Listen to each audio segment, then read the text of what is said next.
Olá, bom dia, turma 231. Bom dia, galera do Senhor Bom Jesus. A gente está começando mais um dia de aula. Hoje é quinta-feira.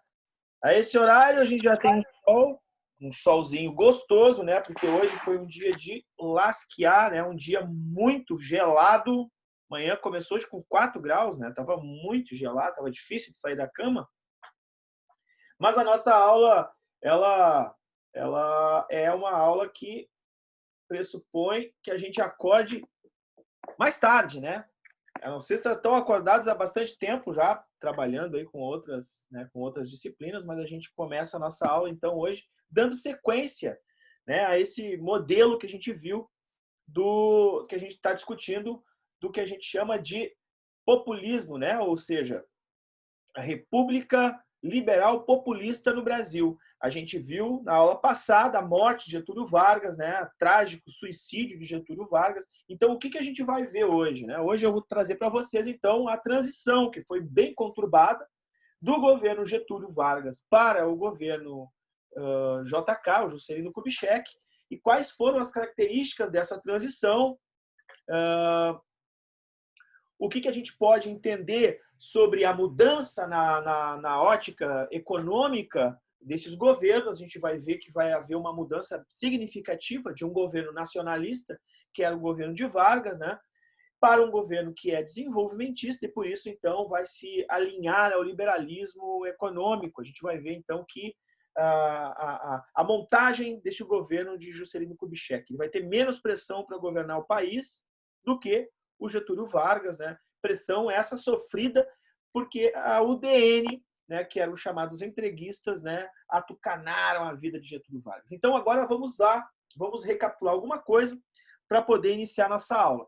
Antes de iniciar nossa aula, eu queria perguntar também a vocês o que vocês, se vocês têm alguma dúvida, se vocês têm alguma sugestão, se faltou alguma coisa da gente discutir, que a gente possa tirar essas dúvidas agora, no início da aula. O que vocês têm a me dizer? Tá tudo tranquilo? Posso seguir? Tranquilo, senhor, pode seguir. Beleza pura. Então eu vou seguir, então. Aí, se alguém tiver alguma dúvida, alguma questão que queira colocar, alguma pergunta, pode me interromper. É bem importante que vocês façam isso, porque é assim que a gente vai desenvolvendo e deixando, de repente, a aula um pouco mais atrativa. Tá bom? Vamos lá, então. Então, só recapitulando, e aí eu vou colocar o início da nossa aula aqui, vai ser um pequeno videozinho que eu consegui de um professor Ulisses, né? A transição não foi muito tranquila. Por que não foi tranquila? Bom, a gente teve a participação aí, né, das forças da imprensa, né, que levaram Vargas ao suicídio, principalmente pelo tiro, que saiu pela culatra, né, do Gregório, né? Todo mundo lembra do incidente lá da Rua Toneleiros, que eu trabalhei na aula passada, né, que foi um atentado que saiu de maneira frustrada. Ele foi executado pelo Gregório, que era o braço direito aí de Getúlio Vargas, do Palácio do Catete. E este atentado, então, acaba matando o Vaz, né, que era um militar da Força Aérea que estava fazendo segurança para o Carlos Lacerda. Carlos Lacerda, que era o maior rival político, né, e contumaz jornalista que ficava criticando, né, o Getúlio Vargas, né, fazia uma crítica muito forte ao Vargas, ele que era um radialista. Então, nós vamos ter esse atentado frustrado que a imprensa vai cair na cabeça de Getúlio Vargas, né? Quer dizer, atentado político, né? Vão descobrir que foi o Gregório quem mandou, vão vincular, obviamente, Getúlio Vargas a isso. E Getúlio Vargas, então, de 4 de agosto, que foi o dia do atentado, até o dia 24 de agosto, que foi o dia do suicídio de Vargas, ele vai viver um inferno astral, né? Entre outras coisas, vai escrever uma carta-testamento. Eu acho que eu passei no final da aula para vocês, né, o trecho da carta, onde ele, entre outras coisas, fala sobre forças ocultas, forças que querem com as suas rapinas, né? E aí ele faz uma menção de rapina, lembrando a águia americana que quer ocupar, quer pegar as nossas riquezas, né? E trabalha no submundo, né? Das forças entreguistas no Brasil e tal. Vargas que inaugurou a Petrobras, Vargas que inaugurou a Eletrobras, importantes empresas estatais que até hoje, então, desempenham um papel importantíssimo na nossa economia, assim como ele também criou um Banco Nacional de Desenvolvimento Estratégico, o BNDE, que é importantíssimo para que a gente possa entender o desenvolvimento industrial sustentável nacionalista que o Brasil vai ter a partir aí dos anos 50, a partir de Vargas. Então, a ideia de desenvolvimento industrial, desenvolvimento de Estado, é uma ideia nacionalista. Ele não permite, a ideia de Vargas não permitia, por exemplo, o capital misto ou capital internacional. E isso incomodava muito, né, gurizada? Incomodava muito os Estados Unidos, né? E os aliados dos Estados Unidos aqui, o empresariado brasileiro, que era afim dessas ideias, criticava pra caramba o governo e por isso, então, Vargas vai cometer o suicídio aí em 54. Essa transição, ela é conturbada pra caramba, porque o seu vice, né, ele vai se aproximar da UDN, né? Ele se aproxima da UDN, ele acaba tentando aprovar uma lei que chama SUMOC 113, que é uma lei que foi criada pelo Banco Mundial, uma lei que foi incentivada, né? Foi uma lei inspirada nas estratégias do Banco Mundial, ou do Fundo Monetário Internacional, que é o FMI, que é um fundo monetário onde os Estados Unidos têm uma importante participação, porque ele, depois da Segunda Guerra, ele vai financiar os países pobres, né? E, de certa maneira, esse financiamento dos países pobres é o seguinte: eu te empresto dinheiro, mas depois eu fico te sugando. Né? Então, a SUMOC 113 vai ser a tentativa de aprová-la aqui no Brasil, e isso vai desagradar demais, né, os aliados de Vargas, porque isso aí era entreguista, né? E ele estava, então, se aproximando desses políticos que eram adversários da sua chapa, né? Que eram políticos da UDN. Pois então, ele tem um problema no coração, ele sai do governo, o Luz, e aí nós temos uma transição conturbada, e é por isso que eu te convido agora para assistir esse videozinho curto, 5 minutinhos, que vai falar justamente desta transição do governo Vargas, né? E da tentativa de golpe de Estado ainda depois da morte de Vargas, né? Um golpe, digamos, dentro do Congresso Nacional, certo? Então vamos lá. Vamos acompanhar aqui. Eu vou dividir a nossa tela para que tu possa observar. Bom vídeo a todos.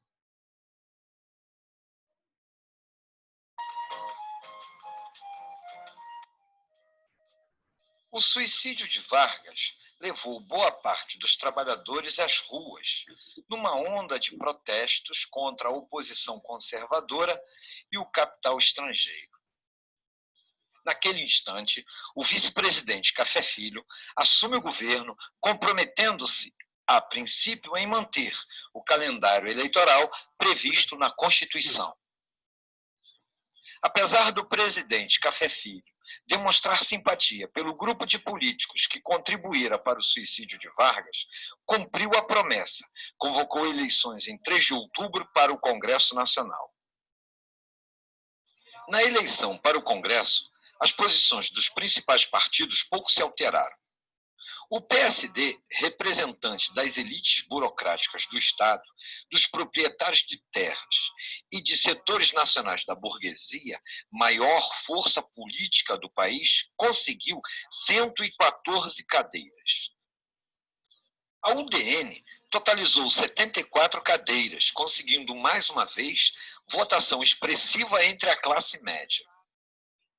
Por último, o Partido Trabalhista Brasileiro, apoiado na burocracia sindical e representando a classe trabalhadora urbana, totalizou 56 cadeiras. começa a campanha presidencial. A UDN lança Juarez Távora. O Partido Social Progressista indica Adhemar de Barros. Em Belo Horizonte, aproveitando-se do momento, Juscelino Kubitschek inicia sua campanha formalizando a aliança PSD-PTB. Os udenistas, sentindo a derrota, adotaram abertamente o discurso golpista. Em novembro de 55, Café Filho, internado às pressas, vítima de infarto, declarando-se impossibilitado de manter-se no poder, foi substituído pelo presidente da Câmara dos Deputados, Carlos Luiz. A corrida presidencial foi pior para a UDN.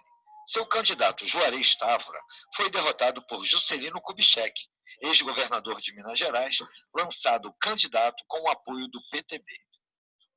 Juscelino conseguiu aproximadamente 36% do total dos votos, contra 30% de Juarez Távora e 26% de Adhemar de Barros, do Partido Social Progressista.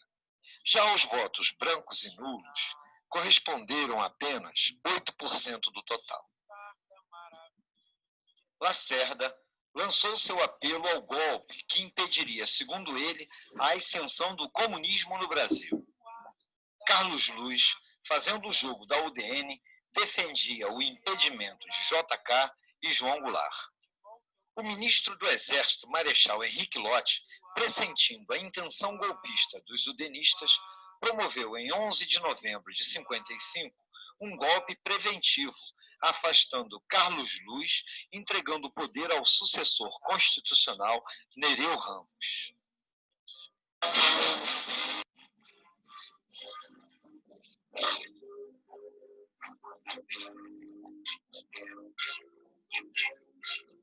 A multidão cresce a cada instante em frente ao Palácio Presidencial. A multidão penetra nos jardins. Da varanda da área interna do andar térreo, o novo presidente passa a receber os cumprimentos dos populares. Desfilam diante do chefe do governo, apertando-lhe a mão e abraçando-o efusivamente, trabalhadores, senhoras, jovens e velhos. O processo de industrialização implantado no Brasil. Então, eu vou interromper aqui, porque tem alguém falando comigo aqui, deixa eu ver o que é. Eu acho que era a Maria que queria entrar, né? E eu não estava vendo, porque estava passando o vídeo. Mas deixa eu ver o que vocês estão aqui no bate-papo. Bom dia, bom dia, bom dia. Oi, senhor. A Giovana disse que não consegue... É a Giovana, não era a Maria. Tá, a Giovana já entrou. Desculpa, Giovana, eu não consegui ver. Eu removi, é? Eu acho que não. Bom, mas de qualquer maneira... Ah, eu removi alguém que estava entrando assim, iPhone. Era tu, Giovana? Desculpa, eu não sabia quem era e a gente tem uma recomendação que é para remover quem a gente não vê o nome. Desculpa. Bom, acho que já está aí dentro. Professor, eu acho que ela nem tá na aula.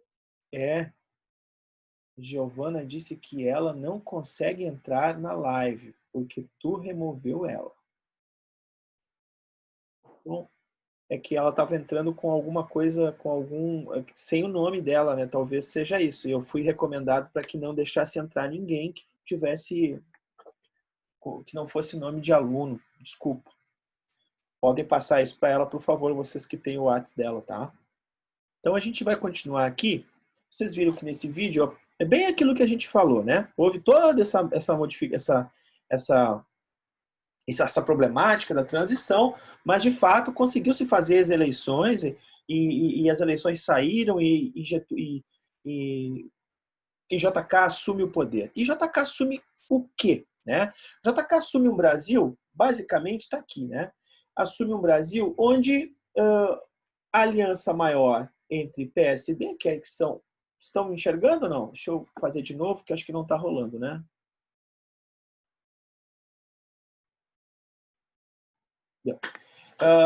Que Juscelino assume, então, onde o PSD e o PTB têm uma aliança forte aí, né? São o primeiro, maior partido do Brasil, PSD, que fez mais cadeiras no Congresso, que é uma digamos assim, a elite burguesa do Brasil, e o PTB que são os trabalhadores. Ele conseguiu unificar ali, né, enquanto ele era um cara com uma oratória muito boa, né, o Juscelino Kubitschek, ele tinha uma capacidade de falar com o povo que era muito importante, né, e ele conseguiu fazer, então, essa unificação.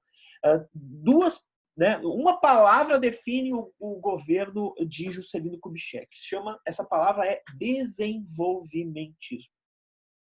Tá? Então, se nós tínhamos, por exemplo, uma palavra que definia Getúlio Vargas, que é nacionalismo, a gente tem uma palavra que define Juscelino, que é desenvolvimentismo. Certo? Então, não pode esquecer disso, desenvolvimentismo. Por quê? Porque lembrando do desenvolvimentismo, a gente vai lembrar do seu slogan de campanha, que foi 50 anos em 5, o Brasil desenvolver 50 anos em 5.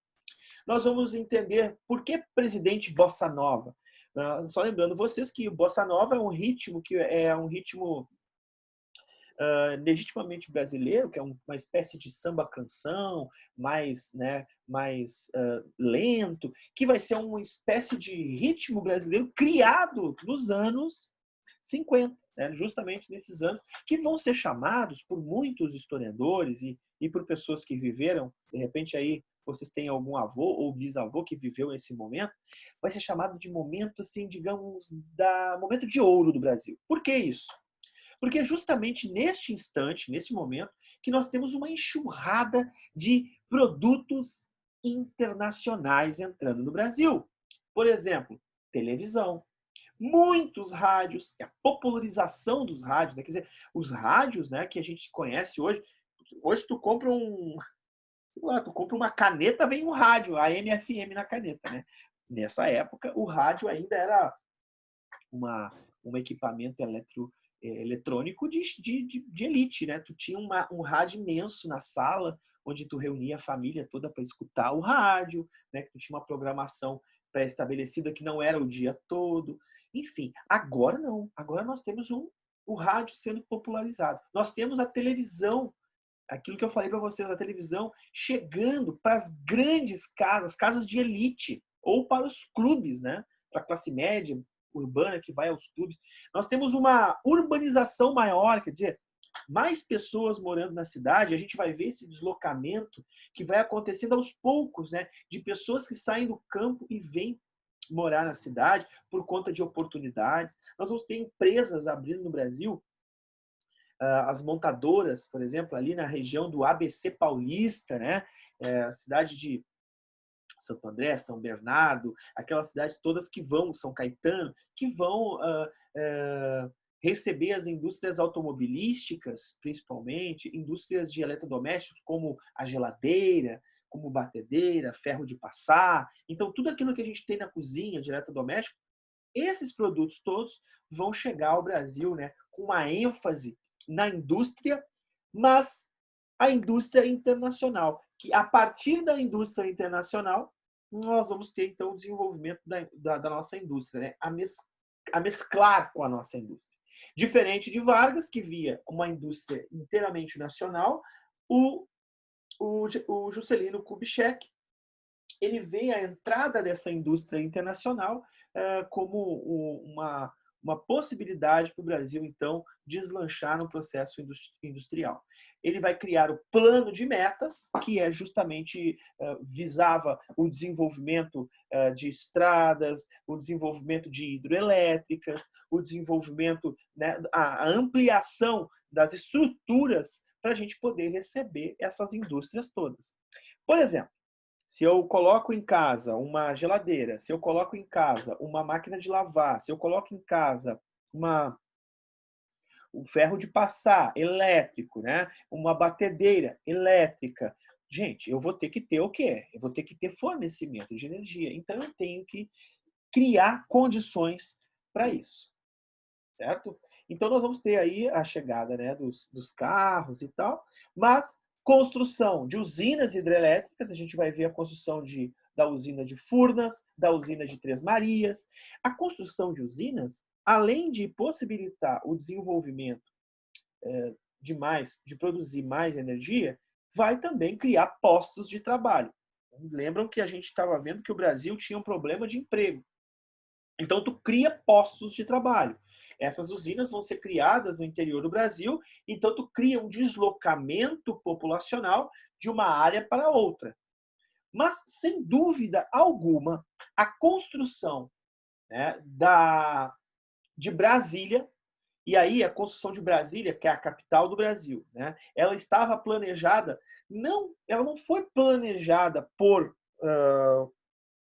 Juscelino Kubitschek, né? Já constava na Constituição de 46.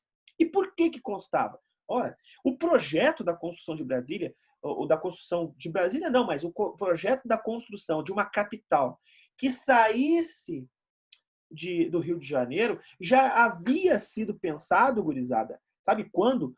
Com Dom Pedro II. Lá com Dom Pedro II, na monarquia, no Segundo Império, lá por volta de 100 anos atrás, então, lá em 1860, 70, ele tinha um amigo, um topógrafo, né? Ele chamou o cara lá da Holanda, olha só, Dom Pedro II chamou um cara da Holanda chamado Van Hagen, não é aquela banda de rock, o Van Halen, não, é Van Hagen, e ele vai, então, pedir para que ele, né, busque o melhor lugar para a construção da capital do Brasil.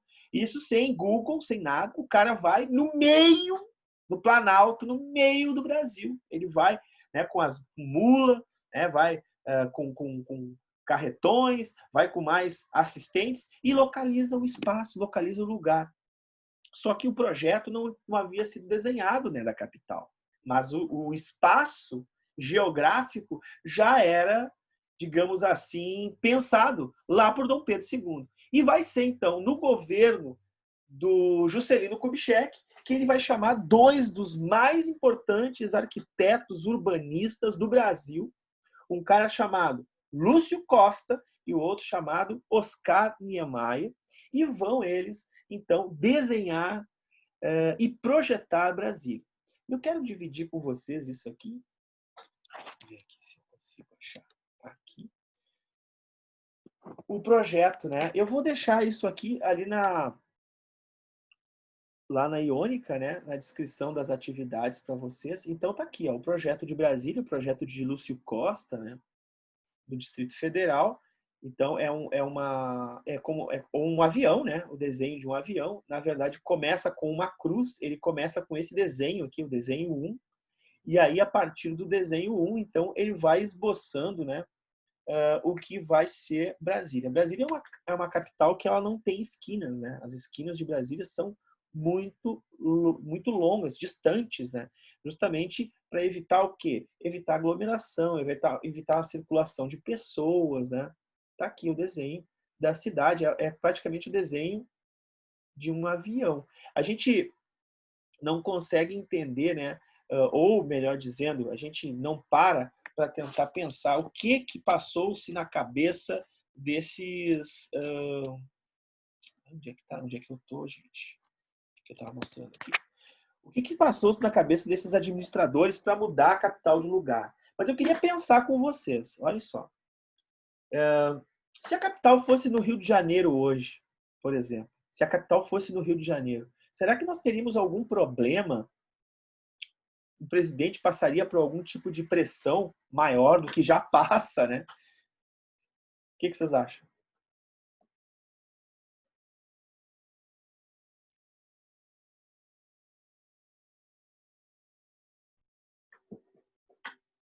Hein, pessoal? Vou fazer de novo a pergunta. Se a capital do Brasil continuasse a ser o Rio de Janeiro, vocês acreditam que o Brasil, né, o presidente, ou os deputados, ou o Senado, enfim, os juízes do STF, vocês acreditam que eles passariam por uma pressão maior popular do que passam agora em Brasília?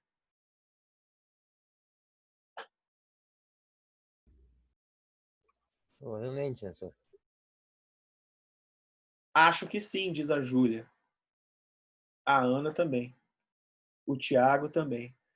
Provavelmente sim. E essa pressão seria maior porque, ora, cara, porque o Rio de Janeiro é uma cidade viva. Né? O Rio de Janeiro, diferente da cidade de Brasília, tal, do Distrito Federal, o Rio de Janeiro não foi projetado, não foi desenhado. Então, o que acontece no Rio de Janeiro?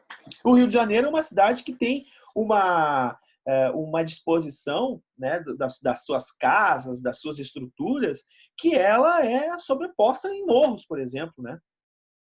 Então, nós temos a cidade, que é no asfalto, tá? Tudo tranquilo. Né? As ruas até são largas, mas, sem dúvida alguma, um problema habitacional, um problema de saúde pública, um problema de saneamento básico ocorre porque as casas vão se amontoando nos morros. A gente vê isso. Quando dá uma chuva muito forte no Rio de Janeiro, o que acontece nas encostas dos morros? A mesma coisa nós temos na cidade de São Paulo, uma cidade sem planejamento nenhum. Aliás, a cidade de São Paulo ela foi enganada no início do século XX, né, com um urbanista, agora não me recordo o nome do cara. Não é Brigadeiro de Faria Lima, é o... Não me recordo o nome dele. Mas esse cara ele desenhou de maneira radial, né, a estrutura viária de São Paulo. Assim como é, por exemplo, na França, né? A França é uma estrutura radial. Né? Em Viena também é uma estrutura radial. São grandes capitais mundiais, né? E foi desenhado. Só que lá em Viena e na França, por exemplo, existe uma estrutura férrea, né, de transporte férreo, existe uma estrutura hídrica, né, de transporte de rios, né, o Rio Sena e tal, vários rios que compõem essa estrutura, e depois a estrutura de ruas. Então já existiam duas estruturas antes, mas depois a rua. Não, em São Paulo não foi pensado nada disso. Quando chove em São Paulo, o que acontece? A gente está acostumado a ver, né? Os rios transbordam, a cidade é completamente, né, tomada pela água, né, pessoas perdem tudo, vida inclusive. Então nós temos aí uma cidade planejada no centrão do Brasil, no Planalto Central, na região que é alta, uma região que é bem no meio do país, uma região que é muito seca, muito árida. E se eu tenho alguma coisa contra o presidente, eu tenho que pegar um avião, velho. Eu tenho que ir até Brasília para encher o saco dele, cara. Então, quer dizer, o Estado, né, os governos, eles conseguem se isolar dos movimentos sociais com muito mais naturalidade, com muito mais tranquilidade, por exemplo, do que se eles estivessem, né, numa cidade viva, como é, por exemplo, Buenos Aires. Buenos Aires é a capital da Argentina, uma cidade gigantesca, uma megalópole, né? E ela, quando tem protesto, velho, o povo vai para a rua e toma conta da cidade de Buenos Aires. A mesma coisa em Montevidéu. A gente viu agora há pouco a capital do Chile, Santiago, pegar fogo. Inclusive, o Inter não pôde jogar em Santiago, ou jogou com portões fechados antes da pandemia, que a gente tinha a Libertadores das Américas lá. E aí, por quê? Porque o povo estava na rua, estava descontente com o governo. Né? Quer dizer, a capital saindo do Rio de Janeiro era uma boa. E foi feito no governo do senhor Juscelino Kubitschek. A construção de usinas hidrelétricas da capital, gente, isso primeiro promove o deslocamento de muitas pessoas que saem do Nordeste brasileiro, e por que o Nordeste? Um lugar muito pobre, esquecido, onde há um coronelismo muito grande, quer dizer, o controle de coronéis da terra e tal, naquela região, uma seca danada, uma seca muito forte no Nordeste. Essas pessoas são deslocadas para o trabalho. Por exemplo, em Brasília, eles vão se chamar candangos. Então, vai gerar muito emprego. E com que dinheiro todo esse que vai ser construído usinas hidrelétricas em Brasília? Com dinheiro emprestado. Então, o Brasil vai buscar dinheiro internacional para produzir. Só que aí é uma coisa, olha. Se eu produzir uma cidade, eu não vou ter o retorno desse dinheiro na construção da cidade. Por quê? Porque essa cidade não vai me dar renda. Então, se eu construir uma cidade, pessoal, eu estou construindo uma estrutura que eu não tenho o retorno financeiro. Logo, vai chegar um momento que a conta vai ter que ser paga. E aí, meu amigo, nós vamos entrar numa inflação tremenda, não vai ter dinheiro para pagar as dívidas, né? O Brasil, o Juscelino ainda tenta criar um plano para salvar a seca, para salvar da seca o Nordeste, chamado Sudene, que eu gostaria que está aqui, ó, em letras garrafais, eu gostaria que tu pesquisasse sobre a Sudene, o que ele significou, botou dinheiro no bolso dos grandes latifundiários daquela região. O Brasil concentra a renda na mão de pouca gente, concentra a renda, assim como hoje, né? Na crise que a gente está vivendo, saiu uma pesquisa, esses dias saiu uma pesquisa, foi publicada aí pelo G1, né? O Brasil, com a crise, aumentou o número de desempregados, as pessoas pobres ficaram mais pobres e as pessoas ricas ficaram mais ricas. As oportunidades para as pessoas ricas foram muito melhor do que as oportunidades para as pessoas pobres. Então, essa pandemia, ela só escancarou, ela está escancarando as diferenças sociais existentes no Brasil, né? Ou seja, o mais rico fica mais rico e o mais pobre fica mais pobre, né? Então, isso vai acontecer ali também na década de 60, né? No início da década de 60. E aí tem o famoso e famigerado rompimento, moratória, rompimento com o Fundo Monetário Internacional. O Fundo Monetário Internacional é o banco do planeta Terra, que é administrado por grandes fortunas, países ricos, e ele empresta dinheiro. Quando tu não paga a sua conta, tu fica negativado. Tu fica como se estivesse no SPC, Sistema de Proteção ao Crédito Internacional. Então, assim, ó, imaginem que eu sou o Brasil e estou devendo para o planeta. E aí eu chego para ti e te digo o seguinte, ó, me empresta R$10 que eu te pago ali na frente, ali, ó, te pago mês que vem, eu te dou 10 pila. Eu te devolvo, só preciso de 10 pila agora. Cara, tu vai olhar para o meu currículo, tu vai ver. Cara cheio de fraude. Cara roubou dinheiro porque construiu uma cidade, construiu usina hidrelétrica. Cara, isso aí tem corrupção a dar com pau, velho. Assim como foi na Copa do Mundo, né? A gente tem aqui obras aqui em Porto Alegre que até hoje não terminaram, que foram obras que começaram para entregar na Copa. Começaram antes da Copa, para que se entregasse na Copa. Tem estádio, por exemplo, e aí vale o estádio do Inter, teve problema com isso, né? O estádio do Grêmio, que o Maracanã, que custaram 3, 4, 5 vezes mais do que o preço lá no início do projeto. Por que isso? Pô, muita gente botou dinheiro no bolso, né, velho? Muita gente roubou dinheiro do Estado, roubou dinheiro da gente, na real, né? Dinheiro emprestado. E aí, cara, tu não vai querer emprestar dinheiro para mim. Então, quando o Brasil rompe com o FMI, o Brasil está assinando uma carta de mal pagador. E se ele é mal pagador, eu pergunto, qual é o investidor que vai querer negociar com o país? Será que a gente vai ter gente querendo investir no desenvolvimento do Brasil? Então, algumas perguntas que eu vou deixar para ti, para que a gente possa, de repente, responder. Vocês respondendo, lendo o capítulo. Se vocês não leram ainda, tem que ler. Vocês precisam ler o capítulo, tá? Para entender.